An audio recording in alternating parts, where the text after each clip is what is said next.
Olá, olá, pessoal. Estamos aqui continuando já na reta final do nosso dia de hoje, mas ainda tem muito conhecimento para vir. A gente está aqui com a Gisele, ela vai falar mais um pouco para a gente de direito e o palco é todo seu. Fica à vontade.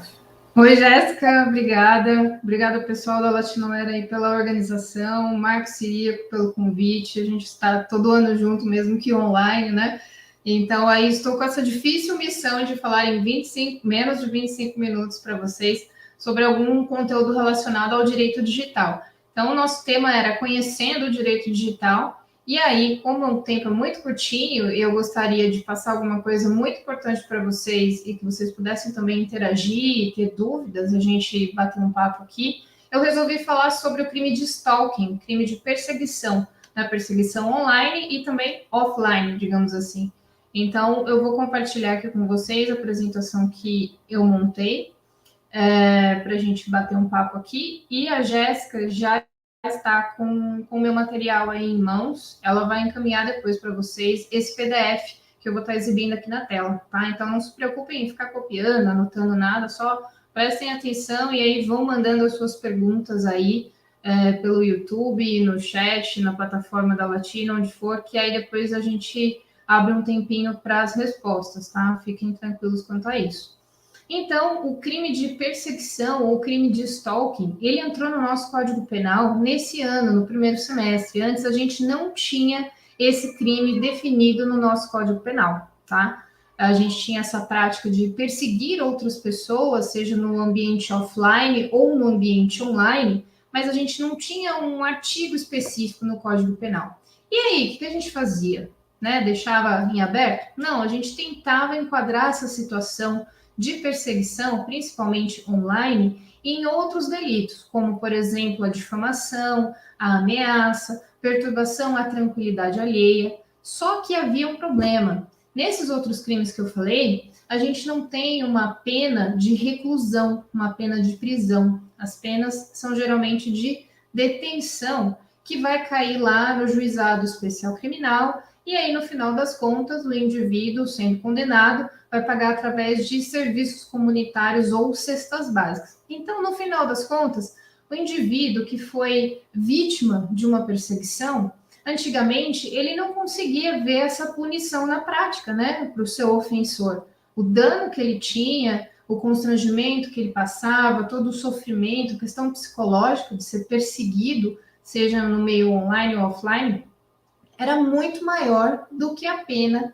que era colocada para o ofensor, tá? Então, depois de muita discussão, entrou esse crime no nosso Código Penal, no artigo 147-A do Código Penal. Então, a gente tem agora o crime de perseguição, o crime de stalking ou cyberstalking, também se aplica para as duas coisas, para o ambiente online e offline, agora definidos no nosso Código Penal.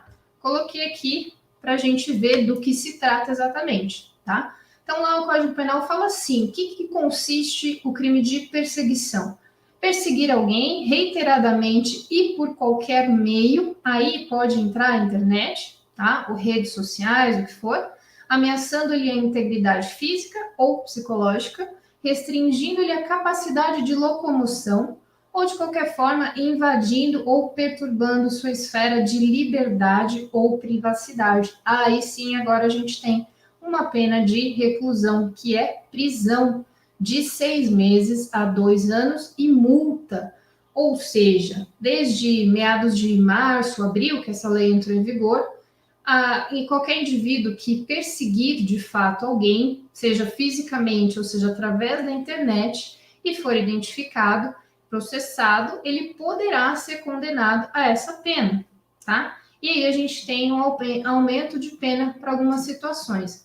Quando esse crime é praticado contra criança, adolescente ou idoso, são grupos vulneráveis, ou contra mulher por razões da condição do gênero, e também mediante concurso de 2 ou mais pessoas, tá? Então agora a coisa ficou muito mais séria. A gente tem o crime de perseguição ou crime de stalking e cyberstalking definidos no nosso Código Penal. Como a gente está aqui também no ambiente online, né, e todo mundo super conectado, eu resolvi falar um pouquinho mais para vocês do cyberstalking, que eu acho que todo mundo já deve ter, às vezes, passado por uma situação assim ou semelhante, ou conhece alguém que de fato foi vítima de um cyberstalking.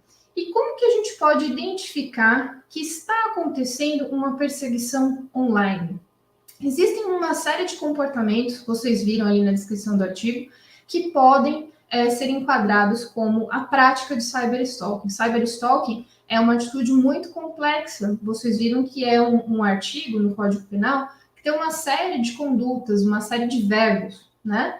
Justamente por isso que a gente precisava de um artigo específico na nossa legislação sobre isso, porque enquadra muita coisa, muitas ações. Então, como a gente consegue perceber que está acontecendo o cyberstalking? Existem algumas situações que são muito características do stalker, do indivíduo que persegue alguém pela internet, no caso aqui, tá? Então, enviar mensagens que instiguem um sentimento negativo na vítima é uma situação muito comum.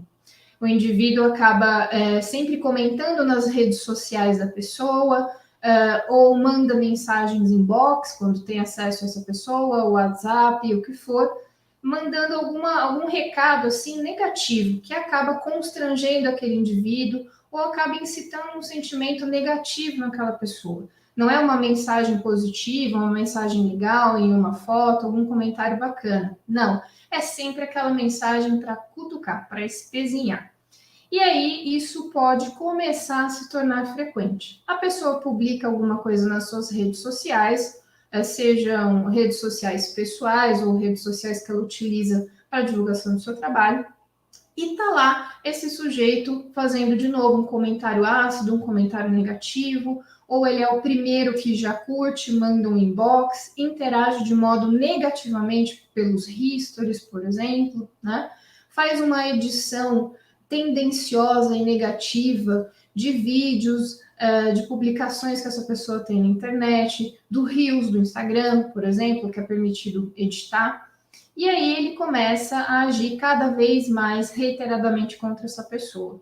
Então faz comentários difamatórios, começa a adicionar os amigos, os familiares, todas as pessoas que estão naquele círculo social virtual da vítima, justamente para mostrar uma espécie de poder, né, de posse, de situação que visa cercar a vítima. Aí a gente começa a pensar em restrição de liberdade dentro da internet. A pessoa que é vítima de um stalking, ela começa a se sentir acuada mesmo. Ela começa a ficar com receio de fazer certas publicações na internet, de atualizar os seus perfis, de divulgar o seu trabalho. Ela começa a ter medo desse indivíduo, que às vezes nem é conhecido, tá? Ou uma série de pessoas também pode acontecer. Então ela começa a se retrair. Isso fere a sua liberdade de comunicação, a sua liberdade de expressão, né? Vamos dizer, tem aí uma liberdade de locomoção virtual, vamos dizer assim, né? Na internet, ela não vai se locomover fisicamente, a gente não tem ali uma ameaça à integridade física nesse momento, mas a gente tem uma restrição de liberdade de comunicação, de liberdade de expressão, que pode se tornar cada vez mais grave. E essa pessoa ainda, muitas vezes, cria perfis fakes justamente para começar a adicionar a vítima, os amigos, os parentes da vítima, mandar conteúdo constrangedor, ameaçador, obsceno para essa vítima, justamente para cada vez mais exercer, né, esse poder de intimidação sobre essa vítima, tá? Uma vez identificada essa pessoa, a gente tem certas medidas.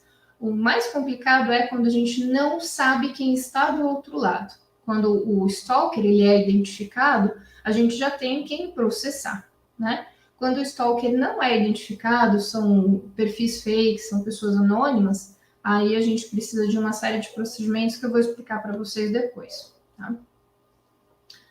Bom, e aí a gente está pensando no cyberstalking, então a perseguição online, e a gente viu algumas situações que podem começar a marcar essa ocorrência do cyberstalking. E aí, quando isso começa a se tornar cada vez mais perigoso, fora que o cyberstalking já acaba com o psicológico da vítima, porque intimida a pessoa, ela fica com receio, ela fica com medo de se publicar na internet, de aparecer online. Se ela usa a internet para divulgação do seu trabalho, ela começa a ficar cada vez mais restrita nessa divulgação do seu trabalho, dos seus serviços. Ela começa a ter receio de frequentar lugares físicos, né, lugares presenciais, espaços físicos, porque ela tem medo que esse stalker, que ela nem sabe quem é, muitas vezes, apareça lá e cause alguma situação contra ela ou lhe ameace a sua integridade física. Tá? Então, aí a gente começa a extrapolar do mundo virtual e passar para o mundo físico, para o ambiente físico. Então, esse indivíduo que está lá stalkeando a nossa vítima, ele pode muitas vezes vir, sim, a executar uma perseguição física contra essa pessoa, tá? Não é só o stalker, não é só um maluco da internet. A gente precisa saber diferenciar muito bem isso.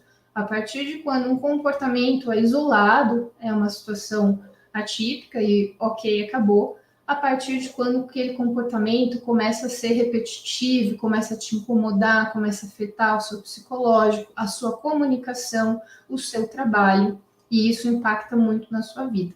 Então, esse indivíduo pode passar a perseguir a nossa vítima fisicamente, ele pode começar a frequentar os mesmos lugares que essa vítima, ele vai lá no lugar onde essa vítima está, tira foto dela sem ela perceber, manda nas redes sociais para ela, fala, nossa, você estava bonita nesse vestido hoje, não é mesmo? Sem que ela saiba, e aí ela começa a ter receio, porque de fato ela percebe que tem alguém perseguindo agora fisicamente, que sabe dos passos dela, tá? Esse indivíduo também pode tirar foto da placa do carro dela em determinado local que ela vá, num evento público, no espaço público, e mandar para essa pessoa. Então, essa sensação de perseguição pode sim, muitas vezes, extrapolar do virtual e ir para o real, tá? Não tem o que é mais grave, né? O virtual ou o real. Qual dos dois tipos de stalking, né, é mais grave? Muito depende da situação. Às vezes, um cyber stalking praticado de modo muito insistente, muito danoso, pode causar danos psicológicos e emocionais para essa vítima muito maiores do que um stalking mesmo presencial, no mundo físico, tá? E aí, né, como não poderia deixar de ser, infelizmente, a gente tem essa notícia. 90% das vítimas de stalking são mulheres, tá? Essa estatística é do Ministério da Justiça da Itália, tá? Isso não é diferente em outros países, isso não é diferente no nosso país mesmo, tá? E aí, pensando, ok, Gisele, eu acho que estou sendo stalkeado, eu acho que estou sendo stalkeada. Tem alguém da minha família que acredito que está passando por essa situação. O que a gente pode fazer? Dá para identificar essa pessoa que está por trás do perfil fake? O que a gente pode fazer? Então, vamos lá, né? Primeiro lugar, sempre que possível, registre um boletim de ocorrência, pode ser registrado online até. A gente já tem o crime ali definido no Código Penal, 147-A. Então, você pode registrar esse BO online pelo site da delegacia online, da Secretaria de Segurança Pública do seu estado. A grande maioria, né, das delegacias do nosso país, desde o ano passado, por conta da pandemia, passaram a aceitar boletins de ocorrência online. Então, você pode registrar esse BO online também. Se você preferir, você pode ir em uma delegacia de polícia mais perto da sua casa ou do seu trabalho, tá? E o que eu preciso levar? Quais são as provas que eu preciso manter? Isso é muito importante, tá? As provas digitais de qualquer crime eletrônico, elas são essenciais para a gente conseguir identificar quem está por trás disso, para a gente conseguir processar, para a gente conseguir avançar nas medidas judiciais. Então, toda e qualquer mensagem que você receber, eventualmente desse stalker, não apague, tá? Por mais complicado que seja ver aquilo, não apague, deixe lá original, não apague e-mails originais, armazene esse e-mail original ali na sua máquina, num diretório seguro. Tire prints dessas mensagens e guarde, não somente no seu celular, em um outro espaço, em um outro diretório também. Faça uma coleta de prova digital, porque o print é só um arquivo de imagem, tá? E uma coleta de prova digital, a gente tem alguns sites por aí que eles fazem essa coleta usando tecnologias muito avançadas e muito bacanas que é o blockchain. Então, tem 2 sites que eu uso bastante, que eu instruo os clientes a utilizarem, que são o originalmy.com e verifact.com.br. São sites que fazem uma printagem, né, uma rolagem da sua tela. Isso pode ser de uma rede social, se essa publicação estiver aberta ao público, pode ser de um e-mail, pode ser de uma publicação em um site, em um blog, no seu Instagram, pode ser um vídeo que você recebeu no WhatsApp, enfim. Esses sites não existem só esses, né? É só um exemplo que eu estou dando para vocês. Também não estou ganhando nada para falar desse pessoal, mas é que a gente usa aqui e funciona muito bem e não é caro essa coleta de prova, tá? Geralmente sai em torno de uns R$60, R$120, dependendo da quantidade de prints que você precise fazer.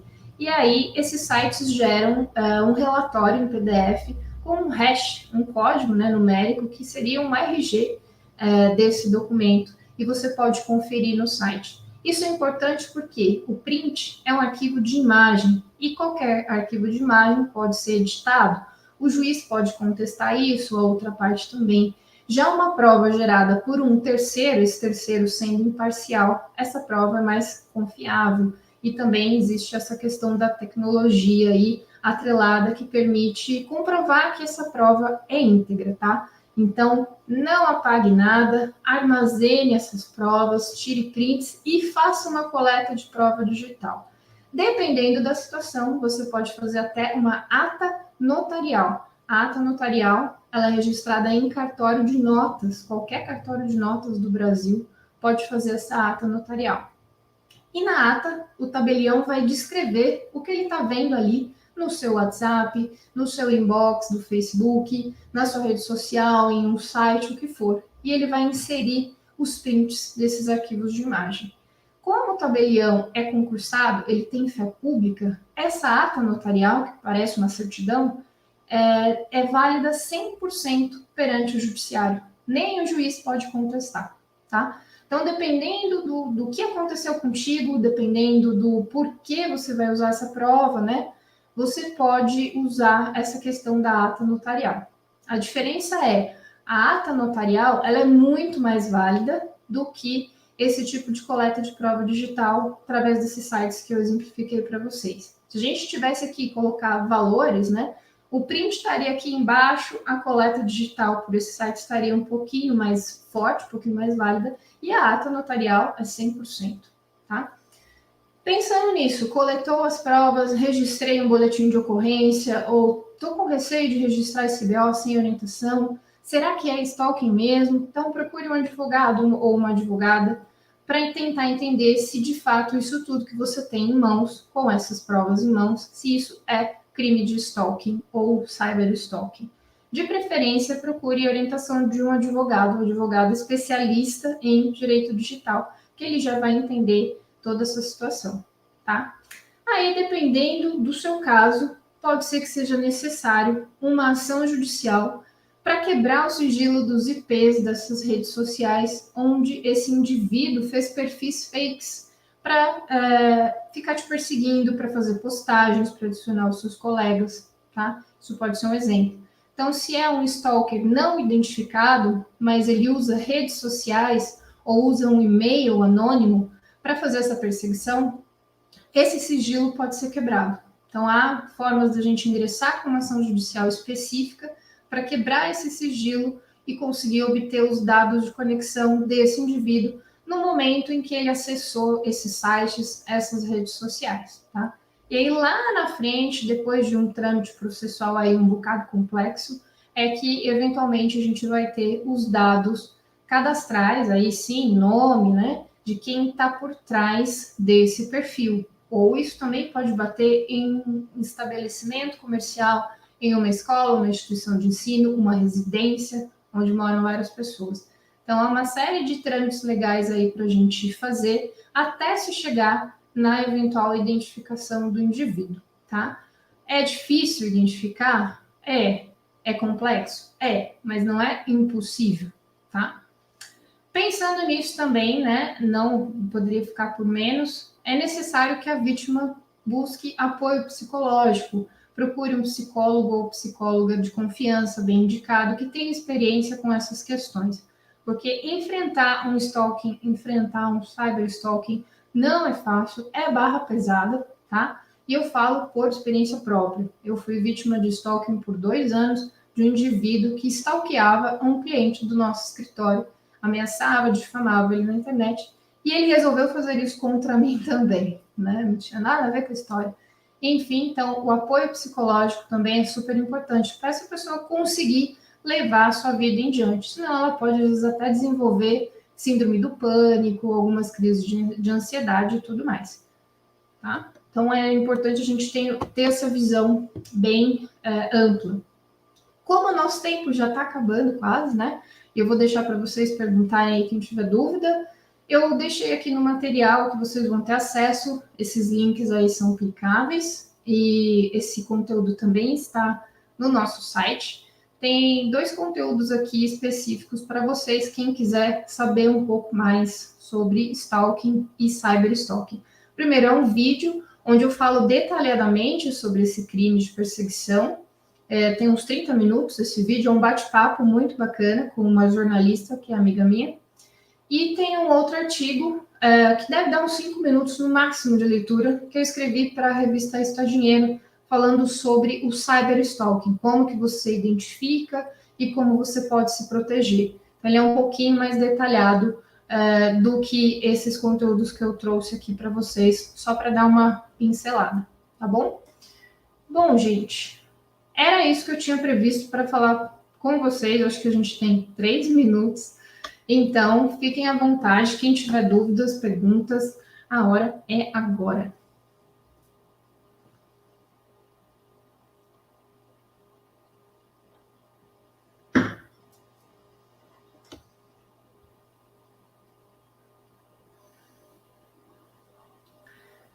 A Letícia está falando aqui, se eu tenho um perfil público e alguém me persegue, essa pessoa está impune pelo fato de ter um perfil aberto? De forma alguma, viu, Letícia?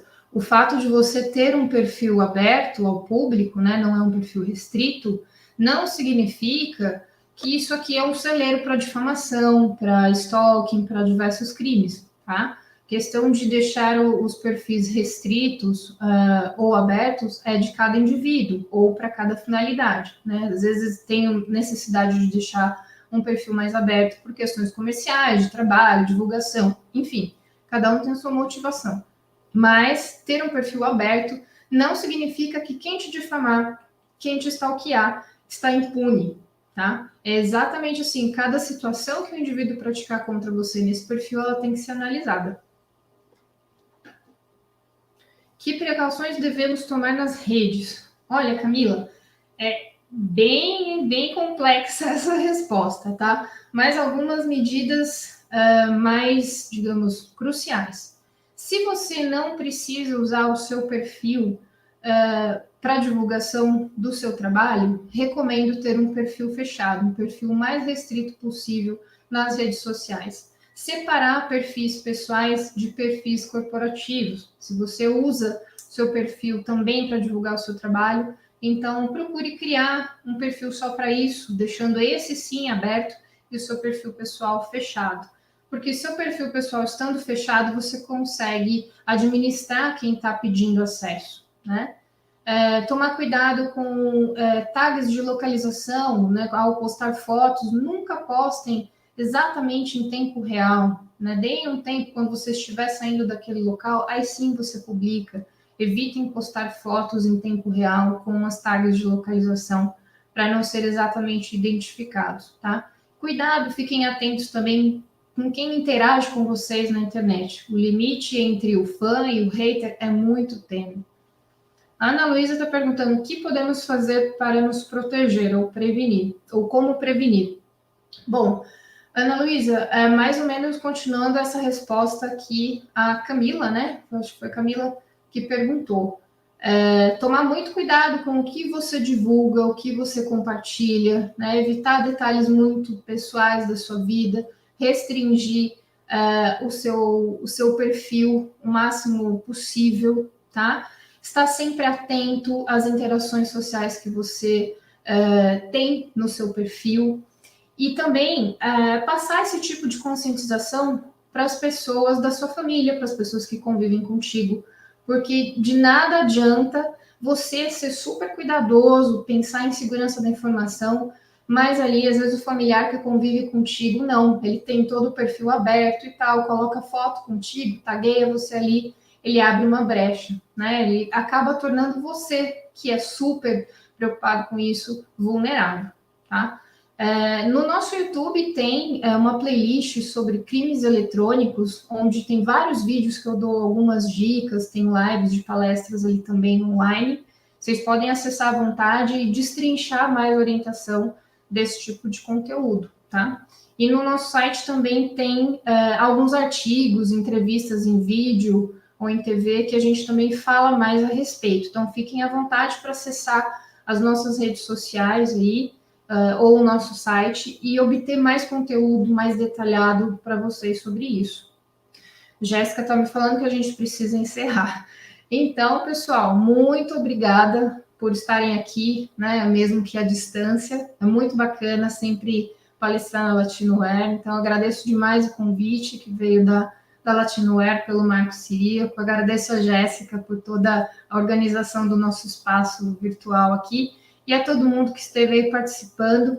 E quem sabe aí, ano que vem, é nós presencialmente. Então tá, gente. Tchau, tchau.